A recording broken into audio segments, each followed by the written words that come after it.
নিষেধাজ্ঞা শেষের 2 সপ্তাহ পরই ইলিশের দেখা মিলছে না বরগুনার পাথরঘাটায়। সপ্তাহখানেক আগে হাসি যেন নিমিষে বিলীন জেলেদের ঠোঁট থেকে। লোকসানের বোঝা মাথায় নিয়ে ঋণ শোধ করার দুশ্চিন্তায় রয়েছেন তারা।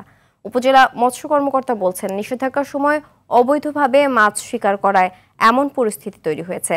বরগুনার পাথরঘাটা থেকে তাহিদুল ইসলাম শুভর পাঠানো তথ্যচিত্রে আরও জানাচ্ছেন আব্দুল হামিদ।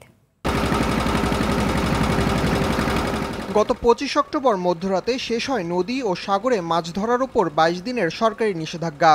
এরপর কয়েকদিন প্রচুর পরিমাণে ইলিশ ধরা পড়লেও হঠাৎই যেন শুরু হয়েছে হাহাকার। জেলেদের জালে ধরা পড়ছে না কাঙ্ক্ষিত ইলিশ। মাছ না পাওয়ায় জেলেদের কপালে পড়েছে চিন্তার ভাঁজ। সরবরাহ কমে যাওয়ায় প্রভাব পড়েছে উপজেলার পাইকারি বাজারেও। অসুবিধাটা করছে সম্পূর্ণ ট্রলিং এ বেঁধে যাবে, সমস্ত বাচ্চা বাচ্চি সব মেরে ফেলায়, ডিম আন্ডা বাচ্চা সব মেরে ফেলায়। কয়েকশো মন হইবে ধরছে ট্রলিং এ।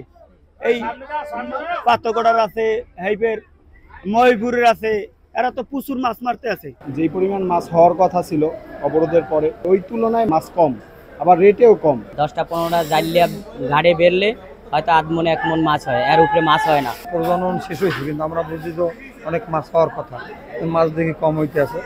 এখন দেখি সামনে গিয়ে আল্লাহ হয়তো বেশি মাছ। অবরোধ চলার সময় নিষিদ্ধ জাল দিয়ে নির্বিচারে মাছের পোনা নিধন করায় এমন পরিস্থিতি বলে দাবি উপজেলা মৎস্য কর্মকর্তার। লঘুচাপটা নিম্নচাপটা কেটে গেলে যে তারা ফিশিং করতে প্রপার পর্যাপ্ত সময় ধরে ফিশিং করতে পারে, তখন তারা, আমি আশা করি আমরা যে পর্যাপ্ত সামুদ্রিক মাছ সহ ইলিশ সহ অন্যান্য প্রজাতির সামুদ্রিক মাছ সহ তারা ঘাটে ফিরতে পারবে। সংশ্লিষ্টরা বলছেন, ইলিশের প্রজনন মৌসুমে মা ইলিশ রক্ষায় প্রশাসনকে পালন করতে হবে আরও কঠোর ভূমিকা। পাশাপাশি জেলেদের সুরক্ষায় নিতে হবে প্রয়োজনীয় পদক্ষেপ। আব্দুল হামিদ, RTV।